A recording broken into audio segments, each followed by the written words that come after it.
आज हम बात करने वाले अपवहन वेग और विद्युत क्षेत्र में संबंध के बारे में। तो देखो, चालक मान लेते हैं, ये हो गया आपका चालक, जो कि मैंने काफी बड़ा लिया। हाँ, और इस चालक से मैं क्या जोड़ देता हूँ, एक बैटरी जोड़ देता हूँ इस प्रकार से।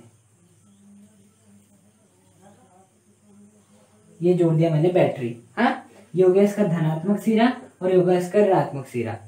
जैसे मैंने इसे बैटरी द्वारा जोड़ा तो यहाँ पर क्या उत्पन्न हो जाएगा, धनात्मक विभव, और यहाँ पर क्या उत्पन्न हो जाएगा, ऋणात्मक विभव। अब इस चालक के भीतर क्या उपस्थित रहते हैं, मुक्त इलेक्ट्रॉन उपस्थित रहते हैं, और वो जो मुक्त इलेक्ट्रॉन आपके उपस्थित रहते हैं, ये हो गया वो मुक्त इलेक्ट्रॉन। अब ये जो मुक्त इलेक्ट्रॉन है वो एक निश्चित वेग से क्या करते हैं, गति करते हैं। और वो जो गति करते हैं वो क्यों करते हैं, क्योंकि विद्युत क्षेत्र उन पर अपनी दिशा के विपरीत बल लगाता है। तो बताओ, यदि प्लस इधर है तो माइनस इधर है, तो जब आपका विद्युत क्षेत्र ई उत्पन्न होगा वो किस दिशा में उत्पन्न होगा, इस दिशा में उत्पन्न होगा। तो इस दिशा में इस ई द्वारा, सॉरी, इस दिशा के विपरीत मतलब आगे की दिशा में इस ई द्वारा इन पर क्या लगाया जाएगा, बल लगाया जाएगा, जिससे इलेक्ट्रॉन एक निश्चित वेग से आगे की ओर गति करने लगेंगे। और इस वेग को क्या कहते हैं, हम वीडी कहते हैं। क्या कहते हैं, वीडी। या इसे ऐसे भी समझ सकते हैं कि माइनस है, प्लस की ओर आकर्षित होगा, तो माइनस जो है इस प्लस की ओर एक निश्चित वेग से गति करने लगता है, और वो जो आपका वेग रहता है वही क्या कहलाता है, अपवहन वेग कहलाता है। तो इलेक्ट्रॉन इस विद्युत क्षेत्र की विपरीत दिशा में वीडी वेग से गति कर रहा है। हाँ, तो हम ये मान लेते हैं कि जो आपका इलेक्ट्रॉन है वो डेल टी समय पश्चात, कितने समय पश्चात, डेल टी समय पश्चात वो यहां पर पहुंच जाता है, अर्थात यहां पर पहुंच जाता है, वो यहां पर पहुंच जाता है। पहले वो कहां पर था, यहां पर था, इतने भाग में था। अब कुछ समय पश्चात कहां पहुंच गया, वो यहां पर पहुंच गया, और उस समय क्या आपका डेल टी है। तो डेल टी समय पश्चात कहां पर पहुंच गया, यहां पर पहुंच गया। अब पहले वो यहां था, डेल टी समय पश्चात यहां पहुंच गया, तो उसने कुल दूरी कितनी तय किया वो हमें निकालना है। तो वो हम कैसे निकाल सकते हैं, देखो, एक फॉर्मूला हमने पढ़े हैं, आपका चाल बराबर क्या होता है, दूरी बटे समय होता है। चाल बराबर दूरी बटे समय। यदि यहां से मैं दूरी का फॉर्मूला निकालू तो मैं सामने को इधर भेज दूंगा, तो दूरी इक्वल टू कितना आ जाएगा, चाल इंटू समय आ जाएगा। तो देखो, दूरी वही निकालना है हमें, किसने कितनी दूरी तय किया है, समय कितना लगा, डेल टी समय लगा, तो डेल टी इंटू चाल, कितनी चाल से चल रहे हैं, वीडी चाल से। तो जो इन्होंने दूरी तय की है वो कितनी दूरी तय की है, इन इलेक्ट्रॉन द्वारा जो दूरी तय हुई है वो कितनी हुई है, वीडी इंटू डेल टी। तो इन इलेक्ट्रॉन ने जो दूरी तय की है वो कितनी की है, वीडी इंटू डेल टी दूरी तय कर ली है। हाँ, पहले इलेक्ट्रॉन आपके यहां थे, विद्युत क्षेत्र की उपस्थिति में एक निश्चित वेग से मतलब कि वीडी से गति करने लगे, और डेल टी समय पश्चात यहाँ पहुंच गए, तो उन्हें कितनी दूरी तय करना पड़ा, वीडी इंटू डेल्टा टी दूरी तय करना पड़ा। हाँ, तो देखो, मैं मान लेता हूं कि चालक मतलब ये जो आपका चालक है इसमें जो आपका एकांक आयतन में जो उपस्थित इलेक्ट्रॉन है, एकांक आयतन में जो उपस्थित इलेक्ट्रॉन है, आयतन में उपस्थित इलेक्ट्रॉन है वो कितने आपके n है। मतलब एकांक आयतन में जो उपस्थित इलेक्ट्रॉन है वो कितने आपके n है। तो बताओ, इस चालक द्वारा, मतलब ये जो चालक के भीतर जो आपके इलेक्ट्रॉन है, इस इलेक्ट्रॉन द्वारा कितना आयतन घेरा गया है, इतना आयतन घेरा गया। और यदि आप इसे ध्यान से देखो तो ये क्या बन रहा है, एक प्रकार का एक आपका बेलन बन रहा है, बन रहा है बेलन। देखो, एक बेलन बन रहा है इस प्रकार से। तो यदि एकांक आयतन में उपस्थित इलेक्ट्रॉन n है तो इतने आयतन में कितने होंगे, जितने की जो कि इस बेलन का आयतन होगा, और जो इस बेलन का आयतन होगा उसमें यदि मैं n का गुणा कर दूंगा तो इतने आयतन में उपस्थित क्या निकल जाएंगे, इलेक्ट्रॉन निकल जाएंगे। अब हमें ये ध्यान देना है कि बेलन का आयतन कितना होता है, क्योंकि इलेक्ट्रॉन द्वारा बेलन के आयतन के बराबर दूरी तय की गई है। तो सबसे पहले हम देख लेते हैं बेलन का आयतन कितना होता है। बेलन का आयतन होता है कितना, पाई स्क्वायर एच। हाँ, जहां पर एच क्या होता है, इसकी ऊंचाई होती है। यदि इस प्रकार से आपका बेलन दिया हुआ है, इस प्रकार से बेलन दिया हुआ है, तो जो ऊंचाई होती है वही क्या होती है, आपकी एच होती है।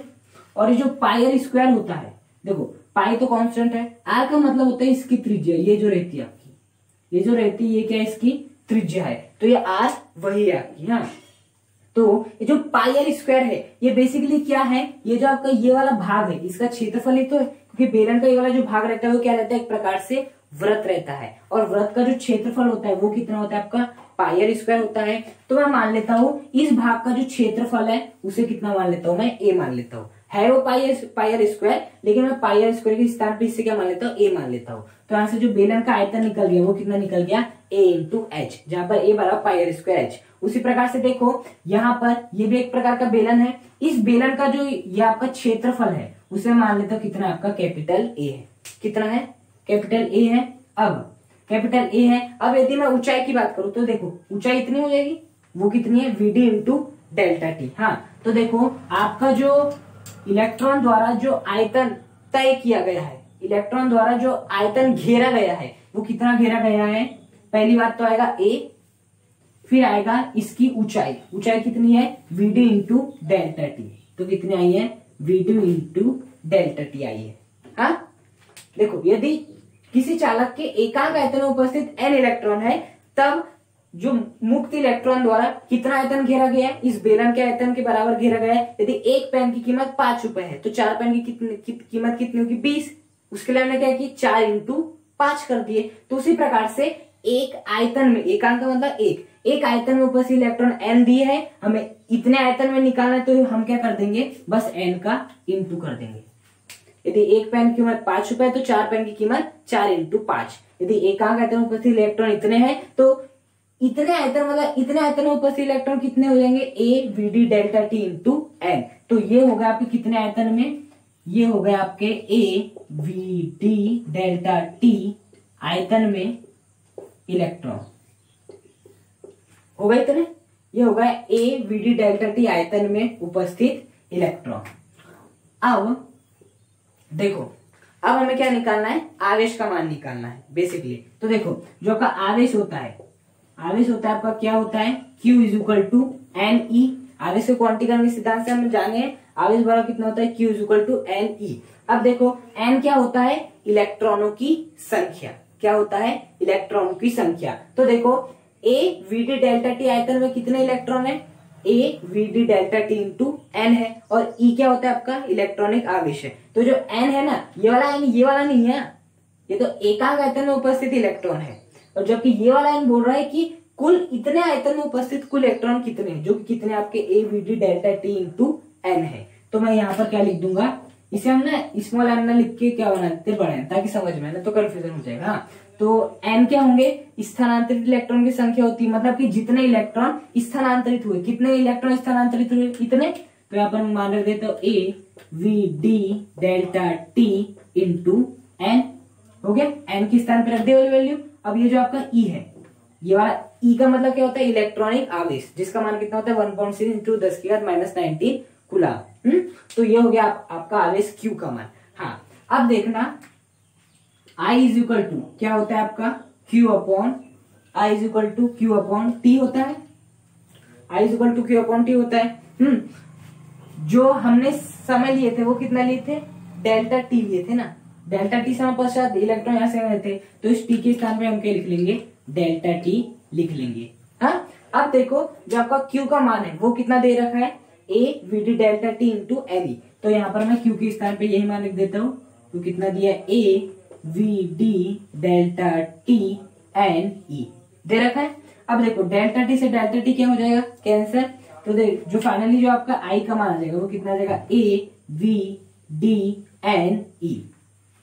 तो ये हो गया आपका आई और किस में संबंध, वीडी में संबंध, मतलब कि विद्युत धारा और अपवहन वेग में संबंध। जहां पर ई क्या है, इलेक्ट्रॉनिक आवेश है, जहां एन क्या है, इतने आयतन में उपस्थित इलेक्ट्रॉन है, नहीं एन है आपके एकांक आयतन में उपस्थित इलेक्ट्रॉन।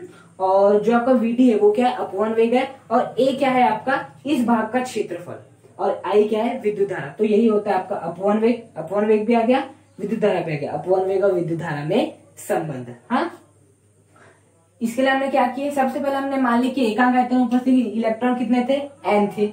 हाँ अब यदि डेल्टा समय पश्चात तो यहाँ पर पहुंचते हैं, तो इन्होंने कितनी दूरी तय कर ली, वीडी इंटू डेल्टा टी दूरी तय कर ली। अब जब इन्होंने इतनी दूरी करके यहाँ तक पहुंच गए तो इनके द्वारा कितना आयतन घेरा गया, इतना आयतन घेरा गया कुल। और ये किसका आयतन है, बेलन का आयतन है। और बेलन का आयतन कितना होता है, a vd डेल्टा t। यदि हम लगाए तो यदि एकांक आयतन में n इलेक्ट्रॉन है तो इतने आयतन में कितने इलेक्ट्रॉन होंगे, तो हमने n का गुणा कर दिया। तो आ गया हमारा इतने आयतन में उपस्थित इलेक्ट्रॉन। अब मुझे आवेश का मान निकालना है Q, क्योंकि बेसिकली मुझे क्या चाहिए था, विद्युत धारा equal to Q upon T।